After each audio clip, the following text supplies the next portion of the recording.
ఈ యొక్క యాకోబు తల్లి గర్భంలో నుండే పోటీ పటిమ కలిగిన వాడు. జీవితంలో ఎలాగైనా సరే పైకి రావాలని ఆ యొక్క కఠోర దీక్ష పూనుకున్నవాడు. గర్భంలో నుండే ఆ యొక్క ప్రపంచంలోని పోటీ తత్వాన్ని కనకనము నూరిపోసుకున్నవాడు. తన సహోదరుడు కవల సహోదరుణ్ణి కడుపులో నుండే తన్ని బయటకు రావాలని ఆశపడ్డాడు. అక్కడే పోటీ స్టార్ట్ అయింది.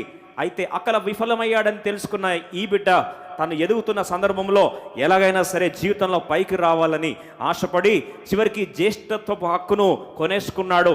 అది సరిపోదన్నట్లు చివరికి తండ్రి తనను ఆశీర్వదిస్తూ ఉంటే మోసపూరితంగా సహోదరుని యొక్క జ్యేష్ఠత్వపు ఆశీర్వాదాలన్నీ కూడా ఇవి యొక్క చిన్నవాడు యాకోబు దొంగలించేసుకున్నాడు. మోసము చేయడం ఆరంభించాడు. చివరికి జీవితంలో ఎలాగైనా పైకి రావాలన్న కసి తనను ఎంతగానో నిద్రపట్టని రాత్రులకు అప్పగించింది. అక్కడి నుంచి పారిపోయాడు. ఏశావు ఎక్కడ తరుముతాడో చంపుతాడని చరిత్ర మనందరికీ తెలుసు. బేతేలు ప్రాంతానికి వచ్చాడు. బాగా అర్థం చేసుకోండి ప్రియ సోదరి సోదరుడు, అద్భుతమైన సత్యాన్ని ఈరోజు పరిశుద్ధాత్మ దేవుడు మనందరితో మాట్లాడాలని ఆశపడుతున్నాడు. బేతేలు దాటుతున్నాడు, శపథం చేసుకున్నాడు, నువ్వు నన్ను క్షేమంగా తీసుకొస్తే ప్రభా నీకు దశంభాగం ఇస్తానన్నాడు. అక్కడి నుంచి బయలుదేరాడు. తిరిగి చూసేసరికి 20 సంవత్సరాలు అయిపోయాయి. కాలం గిరున తిరిగింది. రిటర్న్ వస్తూ ఉన్నాడు. ఇప్పుడు పెనియేలు ప్రాంతానికి వచ్చేసరికి ఒంటరివాడైపోయాడు. ప్రియ సోదరి సోదరుడా, జాగ్రత్తగా ఆలోచించాల్సి మనం చేస్తున్నాం. లోతైన సత్యం మనందరితో దేవుడు మాట్లాడాలి అని ఎంతగానో ఆశపడుతున్న ఈ నిగూఢ సత్యాలను పరిశుద్ధాత్మను మనకు బయలుపరచం గాక. ఇప్పుడు పెనియేలు ప్రాంతానికి వచ్చేసాడు. అంతవరకు హాయిగా నడుచుచున్న యాకోబు, ఎటువంటి వైకల్యం లేని యాకోబు, ఎటువంటి అవిటితనం లేని యాకోబు, ఎటువంటి ఖాళీతత్వం లేని యాకోబు, ఏ కర్ర మీద కూడా ఆరాధపడాల్సిన అవసరం లేని యాకోబు, శక్తిమంతుడు, యవన బలం ఉంది, భార్య పిల్లలున్నారు, కష్టపడి సంపాదించే తత్వం ఉంది. ఇవన్నీ క్రోడీకృతమై పెనియేలు ప్రాంతానికి వచ్చాడు. అక్కడ అర్థమైంది ఒంటరివాడైపోయాడు. అక్కడ అర్థమైంది సహోదరుని యొక్క భయము తన హృదయాన్ని ఆవరించింది. అప్పుడు ప్రార్థన చేయడం ఆరంభించాడు. ఆ సందర్భంలో ఆకస్మికంగా జరిగిన సందర్భం మనందరికీ పరిచయమే. ఆదికాండం 32వ అధ్యాయం 24వ వచనం, యాకోబు ఒక్కడు మిగిలిపోయాను, ఒక నరుడు తెల్లవారు వరకు అతనితో పెనుగులాడాను. బాగా అర్థం చేసుకోండి ప్రియ సోదరి సోదరుడా. 25వ వచనం, తాను అతన్ని గెలవకుండుట చూచి, బాగా అర్థం చేసుకోండి, చేతి కర్ర మీద ఆనుకోవాల్సిన పరిస్థితి ఎందుకు వచ్చింది తెలుసా? రాత్రంతా తెల్లవారు వరకు అతనితో పెనుగులాడుతూ తాను అతన్ని గెలవకుండుట చూచి తొడ గూటి మీద అతనిని కొట్టెను. దేవుడే ఈ యాకోబును తొడగూటి మీద కొట్టి యాకోబును విర్రగొట్టిన అనుభూతి పెనియేలు అనుభూతి. When God chose Jacob to be broken at Penuel, that is a divine encounter which broke this man and it made him handicapped for rest of his life. ఈ యొక్క యాకోబు జీవితంలో పర్మనెంట్ ఫిజికల్ డిసెబిలిటీ అయి ఈరోజు కర్ర మీద ఆధారపడాల్సిన పరిస్థితి ఎందుకు వచ్చింది అంటే, ఆ రోజు పెనియేలు ప్రాంతంలో దేవునితో వ్యాజ్యమాడుతూ పెనుగులాడుతున్న ఆ పరిస్థితిలో దేవుడే ఈ యాకోబును విర్రగొట్టిన వేళ. Let me repeat this lines. దేవుడే యాకోబును విర్రగొట్టిన వేళ. ప్రియ సోదరి సోదరుడా, దేవుడు నిన్ను విర్రగొడుతున్నాడా? Are you going through broken experience? మానసికంగా నేను విరిగిపోయానయ్యా, ఆరోగ్యపరంగా విరిగిపోయాను, ఆర్థికంగా విరిగిపోయాను, శరీరపరంగా విరిగిపోయాను, కుటుంబ పరంగా విరిగిపోయాను, బంధువుల పరంగా విరిగిపోయాను, సమాజం పరంగా విరిగిపోయాను, మందిరంలో కూడా విరిగిపోయాను. అయ్యా నా పేరు ప్రస్తుతం విరిగిపోయిన పరిస్థితులు ఉన్నానని ఈరోజు బాధపడుతున్నావు ప్రియ సోదరి సోదరుడా. దేవుడి వాక్యం ద్వారా ధైర్యపరచాలని ఆశపడుతున్నా. Are you broken today? ఈరోజు అన్నీ ఒకేసారి పడ్డాయి, ఇంకా నా వల్ల కావట్లే, దేవుడే నన్ను విరగొడుతున్నాడు, ఏమి చేయాలని ఆశపడ్డా నేను, లాస్ట్కి చివరికి దైవమే నన్ను విరగొడితే నా పరిస్థితి ఏందని ఆలోచిస్తున్నావా? ఈరోజు అద్భుతమైన వార్త, దేవుడినితో మాట్లాడాలని ఆశపడుతున్నాడు. If God is breaking you today, dear brother and sister, if God is breaking you today, if you are broken tonight, let me once again encourage you as a man of God. There is good news for you. నీ కొరకు శుభవార్త వేచి ఉంది. ఏంటి తెలుసా శుభవార్త? ఆ రోజు ఈ యొక్క యాకోబుని దేవుడు విర్రగొట్టకపోయింటే, ఆ విర్రగొట్టబడిన అనుభూతిలో నుండి ఆ కర్ర మీద ఆధారపడాల్సిన పరిస్థితి రాకపోయింటే, ఆ కర్ర మీద తను ఆధారపడుతూ అయ్యా విరగొట్టబడిన నా జీవితాన్ని జ్ఞాపకం చేసుకుంటూ అయ్యా నేను నిన్ను ఆరాధిస్తున్నానని ఆ మాట చెప్పకపోయింటే, యాకోబు తన చరిత్రలో హెబ్రీ 11 అధ్యాయంలో చోటు సంపాదించే వాడే కాదు, నిత్య చరిత్రను మార్చింది ఆ రాత్రి తను విరగొట్టబడిన అనుభూతి. ఒక్కసారి ఆలోచించు ప్రియ సోదరి సోదరుడా, ఇలాంటి పరిస్థితులను వెళ్తున్నావేమో ఈరోజు. ఏడ్చి ఏడ్చి నీ యొక్క తలగడ, నీ పిల్లో అంతా నానిపోయిందేమో, చెప్పుకోలేని పరిస్థితి అయిపోయి బయట ఏం చెప్పుకోవాలి ఏంటి అన్నీ వచ్చి ఒకేసారి సునామీలాగా నన్ను అతలాకుతలం చేశాయని ఈరోజు ఏడుస్తున్నావా? పెనియేలు అనుభూతిలో యాకోబు, దేవుడే చివరికి యాకోబును విర్రగొట్టాడు. God broke him. చివరికి తుంటి నరము తెగిపోయింది. అంద సౌష్ఠవం కలిగి ఎవరి మీద ఆధారపడాల్సిన అవసరం లేకుండా ఒంటి చేత్తో ఒక సామ్రాజ్యాన్ని స్థాపించే వ్యక్తి చివరికి అవిటి వాడైపోయాడు. He was broken into pieces. Bible రాస్తుంది, అప్పుడు అతడు ఆయనతో పెనుగులాడటం వలన యాకోబు తొడ గూడు వసిలను జాయింట్ డిస్లోకేట్ అయిపోయిందండి. ఈరోజు ఆలోచించి ఒక్కసారి ఇదే పరిస్థితి నీకు చోటు చేసుకుంటే, జాయింట్ డిస్లోకేట్ అయిపోయింది. ఎప్పుడన్నా ఇలాంటి పరిస్థితి వచ్చిందా? జాయింట్ డిస్లోకేట్ అయిపోయి అంతవరకు అద్భుతంగా నడుస్తున్న వ్యక్తి విరిగిపోయాడు. ఇప్పుడు నడవలేని పరిస్థితి. అప్పుడు కర్ర తీసుకొని కర్ర మీద బరువు వేసి కర్ర మీద ఆధారపడుతున్న పరిస్థితి. ప్రియ సోదరి సోదరుడా, బహుశా కొన్నిసార్లు జీవితంలో నువ్వు అనుకోకూడని సంఘటనలు కొన్ని చోటు చేసుకున్నాయేమో. ఆ సంఘటనలు చూసి అయ్యో ఇది జరగకపోతే బాగుండని నువ్వు ఆలోచిస్తున్నావేమో. దేవుడు ఈరోజు నీతో మాట్లాడుతూ, ఒకవేళ యాకోబు జీవితంలో పెనియేలు అనుభూతి దేవుడు తన తొడగూటి నరమును విర్రగొట్టకపోయి ఉంటే, ఆ యొక్క జాయింట్ డిస్లోకేట్ కాకపోయి ఉంటే, ఆ డిస్లోకేటెడ్ థై అంటే తొడ లొకేషన్ ఆ సాకెట్లో నుండి బయటకు వచ్చేసింది. ఎంత ఘోరం కదండి. ఎప్పుడన్నా జీవితంలో అలాంటి పరిస్థితి వచ్చిందా? అంతవరకు బాగా ఉన్నావు, ఎవరి అవసరత లేకుండా నడుస్తున్న నీకు ఆకస్మికంగా యాక్సిడెంట్ అయింది. అలా తర్వాత ఊహించుకోవడానికి నీకు అర్థం కాలేదు. సడన్గా ఫ్రాక్చర్ మల్టిపుల్ ఫ్రాక్చర్స్ అన్నారు, సర్జరీ అన్నారు. తిరిగి నువ్వు అలా ఇంతకుముందు నడిచిన స్థాయిలో నడవలేని పరిస్థితి, వేరే సపోర్ట్ని ఇతరుల సపోర్ట్ని అడగాల్సిన పరిస్థితి వచ్చిందా? భౌతికంగా అలాంటి పరిస్థితి వెళ్తున్నావా?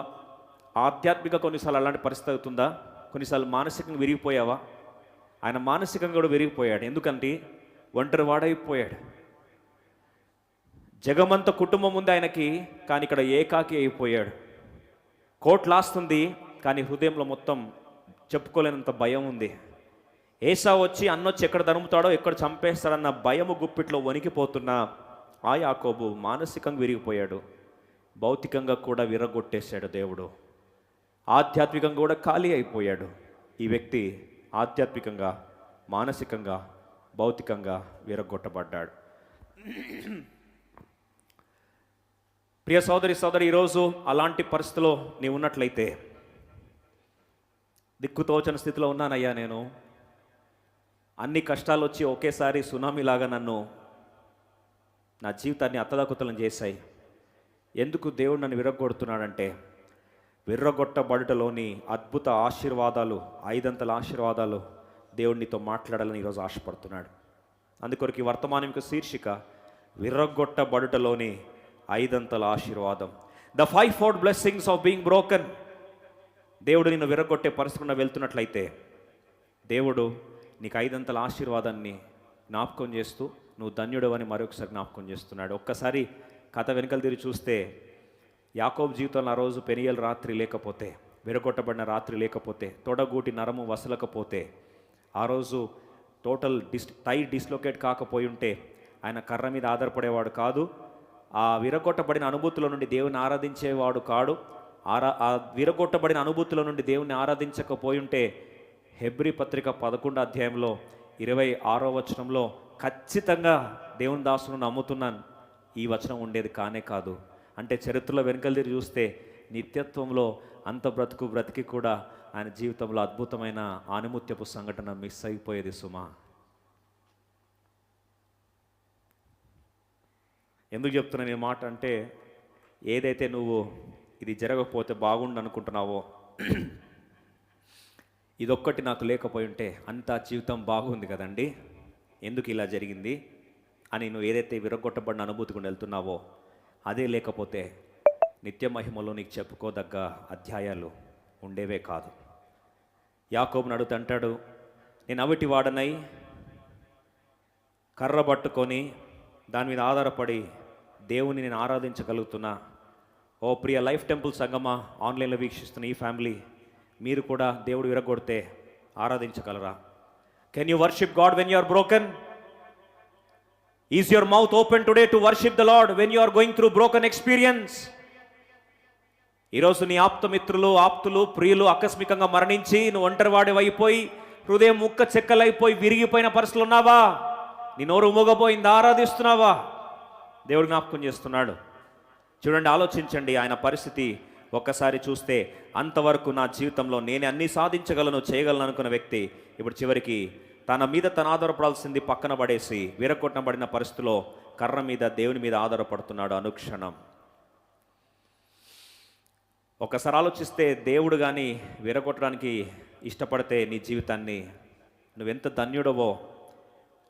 నీ జీవితంలో నుండి ఆ విరగొట్టిన అనుభూతుల నుండి ఎంత గొప్ప పెనుశక్తి విడుదలవుతుందో ఈరోజు మీ ముందు పరిచయం చేయాలని ఆశపడుతున్నా.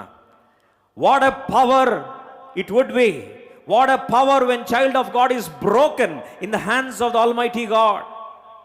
సర్వశక్తుడైన దేవుడు, సార్వభౌముడైన దేవుడు, శిల్పి అయిన దేవుడు నిన్ను చెక్కుతున్న అనుభూతిలో ఒకవేళ నిన్ను విరగొడుతున్నట్లయితే నువ్వెంత ధన్యుడవో ఒక్కసారి ఆలోచిస్తే బైబిల్లో కొన్ని చెప్పగానే కొన్ని సత్యాలు దేవుడు చెప్తున్నాడు. మనందరము ఆశపడేది బేతేలు అనుభూతి. అవును, బేతేలు అనుభూతి దేవుని మందిరము పరలోక గవిని, అది మనం కావాలని కోరుకుంటాం, మంచిదే. బేతేలు అనుభూతికి వచ్చాడు యాకోబు. జీవితం మారలేదండి. దేవుడు ఒక వ్యాపారవేత్తగా దేవుణ్ణి ఒక కమర్షియల్ డీల్ పెట్టుకున్నాడు. నేను క్షేమంగా దాటి వస్తే, తిరిగి ఆరోగ్యంగా వస్తే, తిరిగి బ్రతికి వస్తే, నన్ను కానీ తీసుకెళ్ళి మళ్ళీ క్షేమంగా తీసుకొస్తే నేను డీల్ పెట్టుకుంటున్నాను ప్రభా, 10వ భాగం నీకు ఇస్తా, 10వ భాగం నీకు ఇచ్చి చేదులుపుకుంటా. ఆలోచిస్తే ఎలా ఉంది తెలుసా అండి చెప్పడం? నన్ను క్షేమంగా తీసుకెళ్ళొచ్చే సెక్యూరిటీ గార్డ్ నువ్వు అయితే, నన్ను ఆశీర్వదించే ఆ యొక్క దాతవు నువ్వు అయితే, వాచ్మెన్ లాగా నీకు 10% సంపాదించిన దాంట్లో 10% శాలరీ నీకు ఇస్తా, ఇంతతో చాలని చెప్పి చాలా చిన్న వ్యక్తిగా దేవుణ్ణి అనుకొని ఒక డీల్గా బిజినెస్ డీల్ పెట్టుకొని ఇది సరిపోతుంది అనుకొని బయలుదేరాడు బేతేలు ప్రాంతము నుండి. కాలము తిరిగి చూస్తే గిర్రున 20 సంవత్సరాలు తిరిగిపోయినాయి. 2 భార్యలు, క్రికెట్ టీం అంత కుటుంబము, ఇవన్నీ సరిపోదన్నట్లు ఇప్పుడు దేవుడు మాట్లాడడం ఆరంభిస్తే బయలుదేరి తిరిగి మామ చేతిలో మోసపోయిన యాకోబు తిరిగి బయలుదేరి వస్తున్నాడు. పెనియేలు ప్రాంతంకి వచ్చేసరికి 32వ అధ్యాయంలో మనం చూస్తే ఏశావుకి భయపడిపోతున్నాడు, వణికిపోతున్నాడు. కుట్రలు, ఆలోచనలు, మ్యానిపులేషన్స్, ఐడియాలు, స్కెచ్లు ఇవన్నీ వేసి ఎలాగైనా సరే తన ప్రాణం తను కాపాడుకోవాలని కుటుంబాన్ని, పని వాళ్ళని, అందరినీ ముందు అపాయములో నెట్టేశాడు. తను మాత్రం భద్రంగా ఉండాలని ప్రయత్నిస్తున్నాడు. ఇలాంటి పరిస్థితుల్లో చివరికి 24వ వచనానికి వచ్చేసరికి యాకోబు ఆ యబ్బోకు రేవు దగ్గరకు వచ్చేసరికి ఒక్కడై మిగిలిపోయాడు. ప్రియ సోదరి సోదరా, కొన్నిసార్లు ఇలాంటి పరిస్థితులు వచ్చాయా? ఒక్కడైపోయావు అంటే నీకు మనుషులు లేరని కాదు, అందరు ఉన్నారు, కానీ వారు యబ్బోకు రేవు దాటేశారు. నువ్వు యువతల వైపు ఉండిపోయినావు. జగమంత కుటుంబం ఉంది కానీ నువ్వు ఒంటరి వాడివి, ఏకాకివైపోయి ఏంటి నా పరిస్థితిని ఆలోచిస్తున్న సందర్భంలో చివరికి లోపలేమో చెప్పుకోలేంత భయం, బయటేమో ఒంటరితనం. ఇప్పుడు ఇది సరిపోదన్నట్లు ఒక వ్యక్తి పెనులాడుతూ ఉన్నాడు. బాగా ఆలోచించండి.